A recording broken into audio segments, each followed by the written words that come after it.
Hey, Yeah. we're back. Yeah. Yo, Like it just comes. It's just natural. Yeah, it's I natural. can't help it.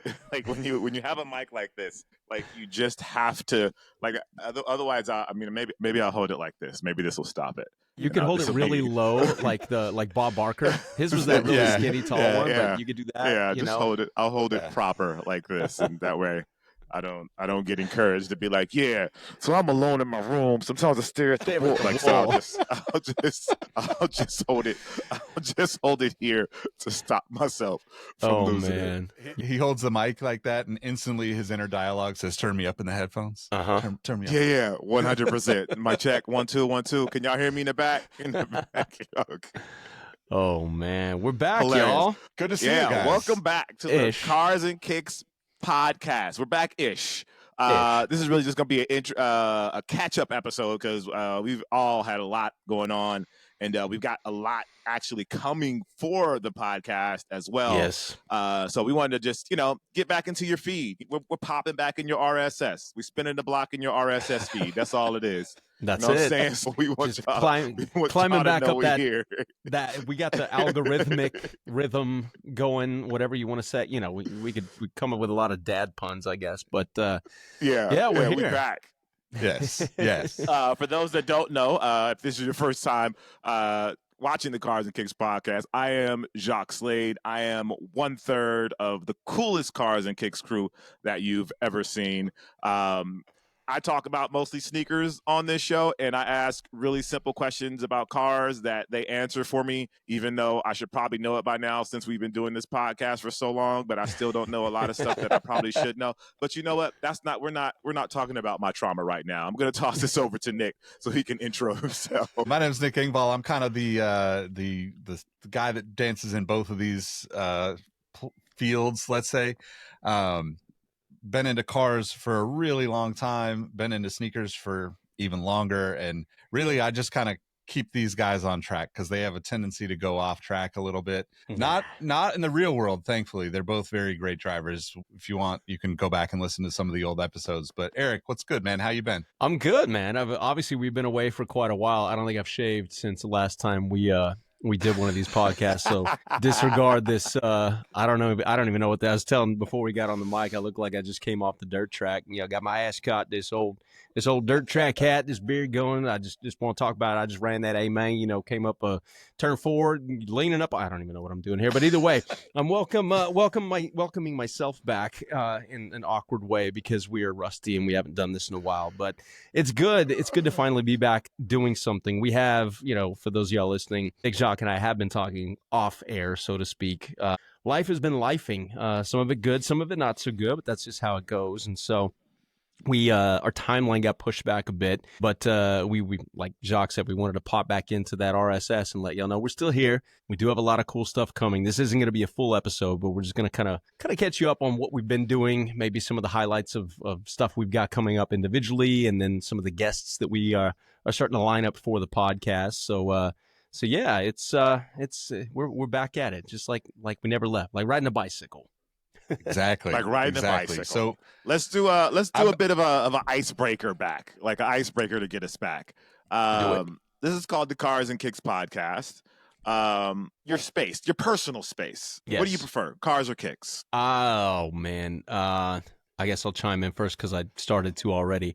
I would say my priority is definitely cars. I mean, I got some kicks. Although lately my kick purchases have been, like the Vomeros and the P6000s because I'm getting old and I just want comfortable stuff. But yeah, I'm definitely more, I guess, heavily addicted to cars than sneakers. Nick is addicted to both. That's the problem. Jacques, you're definitely more a sneaker guy, I would say. But Nick, what you got a problem in both worlds. Yeah, I'm definitely a hoarder. Like if anybody is a producer for the show, like if they want to come see the problem that I've carried with me for the last 30 years. But I think that question is just like one of the most difficult questions to ask, because when I'm in the zone in the garage and working on things and I'm like, damn, I need to move those sneakers. Or if I'm in a storage unit full of sneakers and I'm like, damn, I just need to get back to the garage to work on the cars. Like I don't know. Like that's why we have to have this show. Yeah. Yeah. So question for you guys. Like project cars. Like I always see, like, I don't know if it's just like a meme or it's or like a trope, is that guys that work on cars never finish working on those cars. Like you see it all the time about people that start working on a car, or it's like in a movie or a TV show, and the guy Uh-huh. walks into the garage and he's like, "Oh, my Mustang Shelby, I'm gonna get her back together." And then like the wife comes in, and is like, "Yeah, you're supposed to get her back together 10 years ago." Like what is it about fixing cars that one takes so long, and why don't people finish? Man, well, I'm gonna let Nick take this one first and foremost because he's got about 5 of those not quite finished projects sitting around at this point. Nick, what you spearhead this conversation? Okay, so part of it is sneaker addictions. Okay. Like I use one to be the excuse for not doing the other, right? Like my sneakers would be way better organized if I didn't have car projects, and my car projects would all be done if I didn't collect sneakers or like Got obsess you. over them.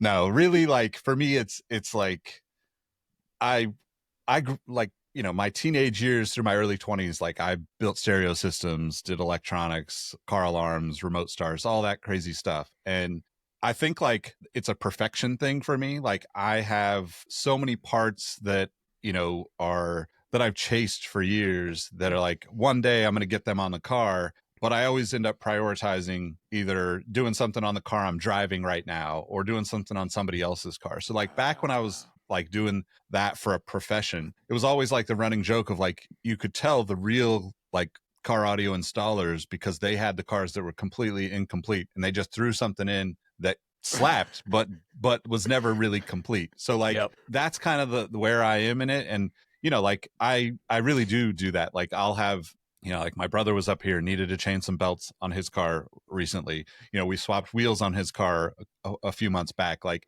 that's the kind of stuff where I'm like, my weekend turns into doing something for somebody else or whatever, just because I love doing the stuff. And like physically just kind of like, I don't know, like bloody knuckles is kind of like cool. Like I feel accomplished because I bang my knuckles around on an engine bay, or something. So I think that it's I think that it's really just a perfectionism thing where like I really have like a very high standard for my own cars. Yeah. And then like I know that I let that go, so I like put it off and put it off and put it off. The other part of that is like the hoarder aspect of it for me is like it is so difficult for me to see a potentially great car, which Eric can probably agree. Like I can literally look at any vehicle on the road and be like, I could do something with that. Even cars that you should not even think that about, 100%. I think that about. So like I have that kind of picture of where it should go in my mind.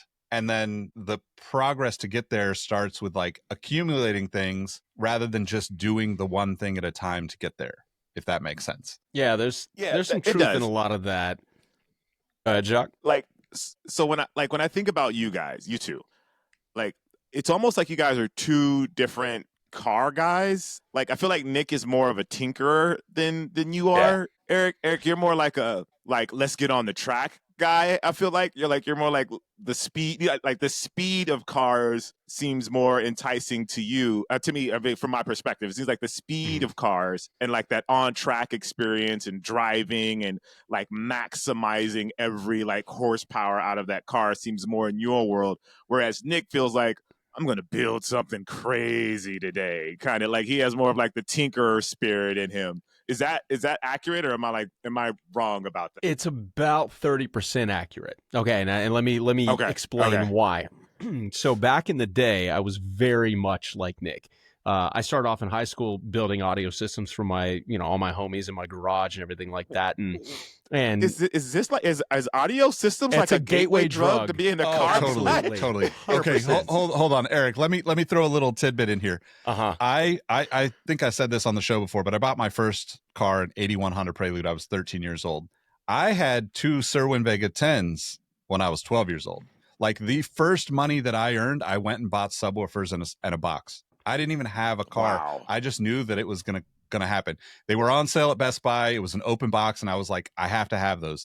And that is like the most gateway drug ever, because you know what you do when you're like 12, 13, 14 years old? you plug that into your little boombox and you've got subwoofers Yep. in your room, Yep. which means like you've completely, throughout the time space continuum by connecting in-home audio and car audio, but like it is absolutely addictive in so many ways, which I'll sorry, I had a rant there, but that is like 100% what You're what good. I gets was you trying into to it. find it. I don't have them handy. I was trying to find pictures as you were saying that. I found a stash of old, literally Polaroids. Oh, That's nice. how Yeah. dated I am. Of like, I put 412s in my buddy Claude's 85 Camaro back in high school. Yeah. Why you need it? I'll find that picture. Don't worry. It's here somewhere. But to your point, Nick, like I remember buying subwoofers before I had a car and putting them in my room just so I was prepped and ready for when I got my license that I could start doing that. So that was the gateway drug. And back to your question, Jacques, I used to be a massive tinkerer. I still am. I just don't show it as much, and I'm such a perfectionist that most of the time when you see me out, doing something, it's because I've been working on something for a long time. Now, mind you, getting busier, getting older, becoming a dad, all that other stuff has taken priority. So that's where that 30% thing comes into play. I don't take on projects as much as I used to. I used to, my 91 Toyota pickup truck in high school, I bought bone stock. It was, like a silverish blue with blue vinyl bench seat, no power steering, crank windows, all that other stuff. By the time I was done with it, it had bucket seats out of a CRX. It had a custom center console that I built. The whole interior was purple tweed with orange piping. The exterior was painted bright tangerine. It was lowered and it was look up tweed interior. It was a thing in the mini trucking world. It's the thing It's coming back, by the way. All this stuff's coming back. But all that's to say, I used to do a lot more tinkering than I do. I feel like my son is getting to the age where he loves cars. For those that have been listening, my son's name is Enzo, first and foremost. And it tells you what kind of car guy I am. But he was born with this obsession. And so he'll be 7 in a couple months. So he's starting to get to the point where when I am working on something in the garage, he comes out there and he wants to know about it. And I'll tell him, hey, go grab that 10 millimeter, go grab this. And so he's starting to help me. So I feel like a father-son project car is in the not too distant future. And let's talk about that. Let's talk about that. So, father-son car. I'll ask you guys, since you guys are more the car guys here, obviously, than me. What's like the ultimate father-son car project? Like, what is that in your minds to you? Like, what's the ultimate father-son car project? Oh man, we'll start with you, Erik, since you obviously have a kid. Sure. Nick has a dog, which I don't know if that counts for like helping you with a car. She doesn't. She still hasn't grown thumbs, like she can't help with anything.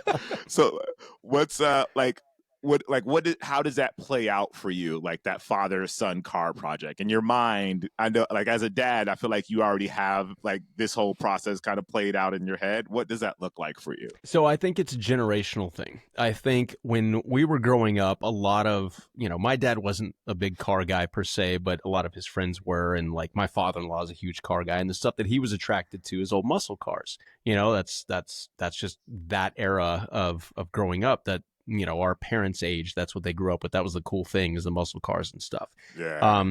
I'm the kind of person that loves anything and everything. I've owned 60 some odd vehicles, and they run the gamut from old hot rods to sports cars to mini trucks to whatever it is. But to answer your question, I think with the generation that we grew up in and kind of what my son has been exposed to, and he's been exposed to a lot just because I got a lot of car friends, etc. He is heavy into the JDM world. Like when he goes and gets his Hot Wheels, he loves his, RX-7s and his Skyline GTRs and things like that. And I think that if he had his choice, we would end up picking up probably either an R32 or R33 GTR and making that our project car. Now, what he doesn't realize is those are not cheap project cars. Just to get something that is, halfway decent shape, you're talking 30, 40K at least.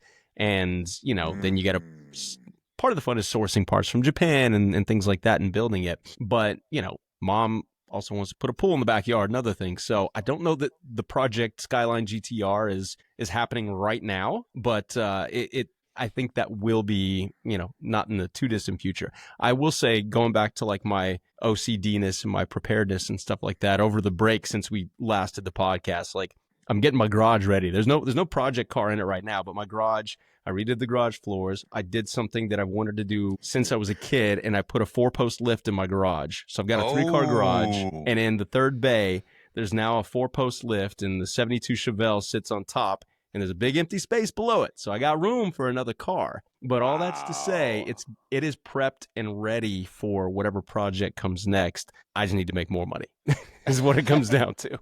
You and me both, man. You and me both. I think the father-son thing is really interesting, though, because my dad has always been into cars, but never like in the garage kind of into cars. Didn't do a ton of work. Did when he was younger, but like, when I came around, didn't really have the money to do that. My stepdad, I remember vividly, like being out there with my mom and my stepdad in the garage, standing. He had a 48 Willys sedan delivery with like it was an ambulance, previous ambulance. So it had the fold open doors on the back. That was not a normal thing for those old trucks. Yeah. But like it was, again, like a project for him. Like it had a 327 in it. Or no, sorry, a 427 in it. Whoa. Yeah, and never got it on the road, and like, ended up, my siblings came along and ruined my independent solo child dreams. But no, it was just one of those things where, like, I think probably for Erik, it's not even really about like the end goal of that car. It's just the time that you're going to get to spend, taking it along the way, the journey of learning all the stuff, which I think is, like it's just a cool bonding experience that you don't really get in too many other aspects of the world, right? Because if you think of like the way sports work, yes, like there's a huge, bonding element to sports, but like it's always driven by that competition. It's really hard to, you can't play baseball or football or whatever and not get sucked into the competition if you really enjoy the sport. So cars is kind of this unique space where, it really can be kind of any level of commitment or, professionalism or fun or, I would not be surprised as I'm saying that to see Enzo, driving competitively in the next 4 or 5 years either. So, Trust me, we're one moment of convincing mom away from that happening. That's the only thing standing in the way. I'm behind it. Come on, Mom. My father-in-law is behind it. Enzo wants to do it 100%. He got a little electric go-kart for his 6th birthday last year. And the next step would be a proper racing cart, a cadet cart. And I just showed him a video the other day. Some really close friends of ours, I don't know if y'all are listening, but shout out to Chris Wareheim and Tilly, his wife, and their son Nico. Nico is 3 months older than Enzo, so we've known him his whole life. And Tilly and Candace were pregnant at the same time, all that other stuff. Chris has made a career out of driving. He's an incredible race car driver, raced professionally on various levels in Europe, here in the States, all over the place. He does coaches the next generation, so to speak. Like I think he's in Spain or Italy right now at a kart race, coaching some young kids. They're in their early teens or younger, and that's just what he does. He's great at it. So their son Nico, who just turned 7, got his first cadet kart and turned his first laps on a proper track about a week ago. It was such a cool moment that they shared on social media and everything. And I'm like showing Candace and showing Enzo both, and Enzo's like, yes, and Candace is like, I don't know, not yet. So I don't know, man. I think it'll happen. It's inevitable, but we gotta make mom okay with it first.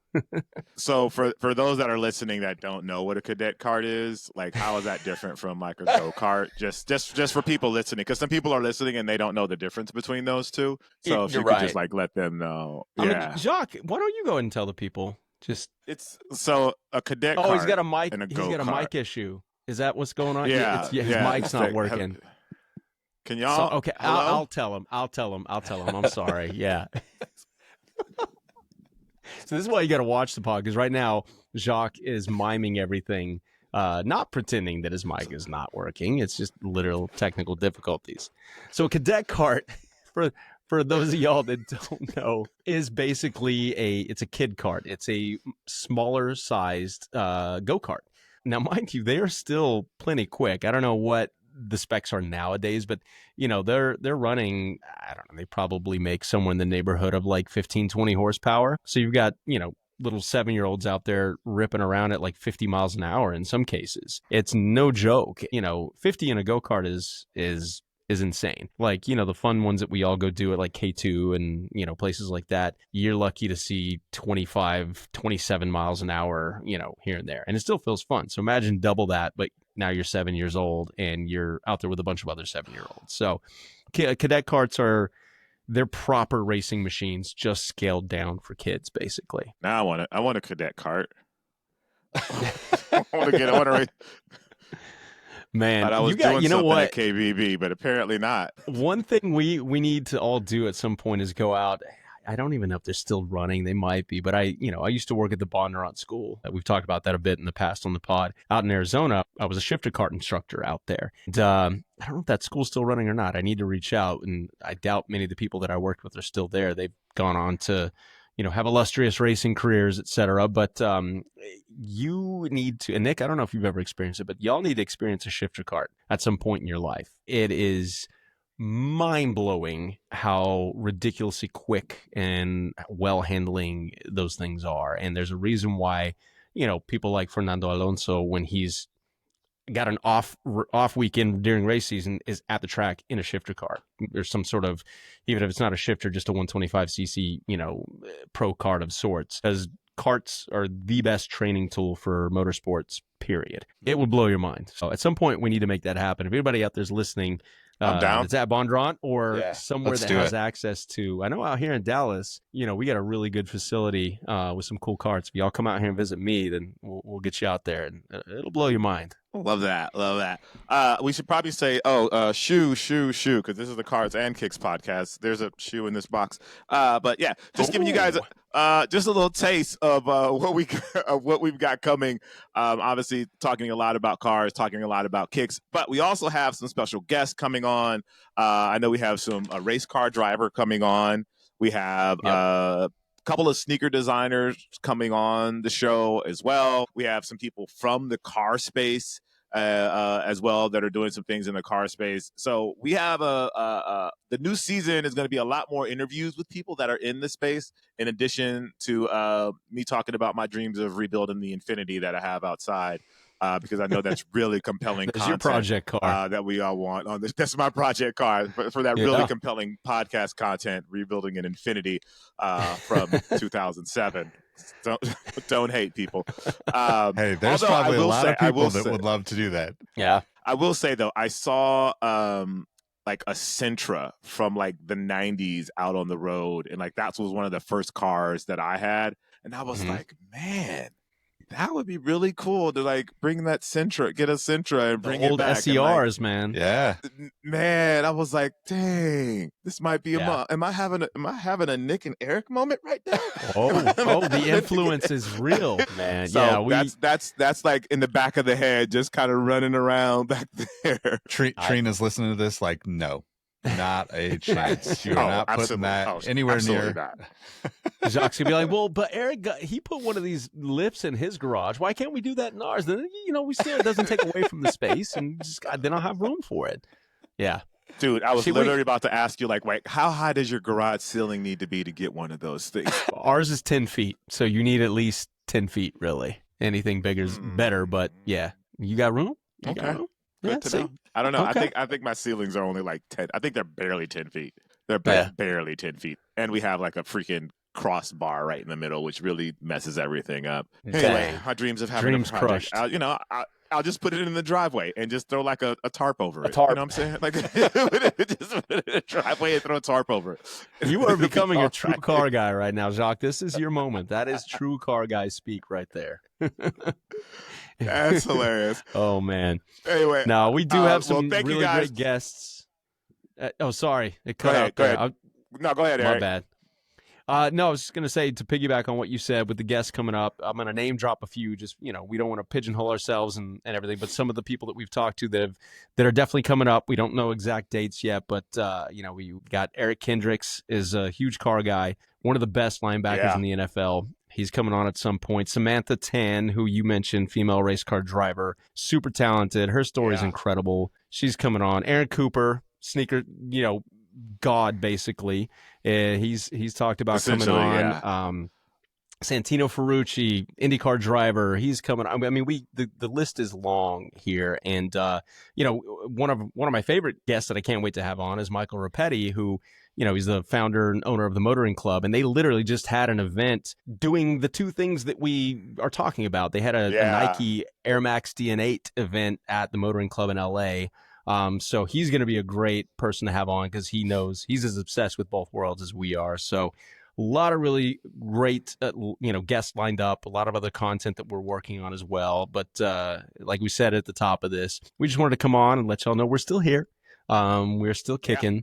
It's good to be back. It's good to be back. All right, let them know where they can find us, Nick, and then let's get out of here so I can start building out my center downstairs. We'll just keep it simple. carsxkicks.com. You can find links to everything you need to find is right there. carsxkicks.com. There you go. All right, y'all. Appreciate y'all. Peace. Peace.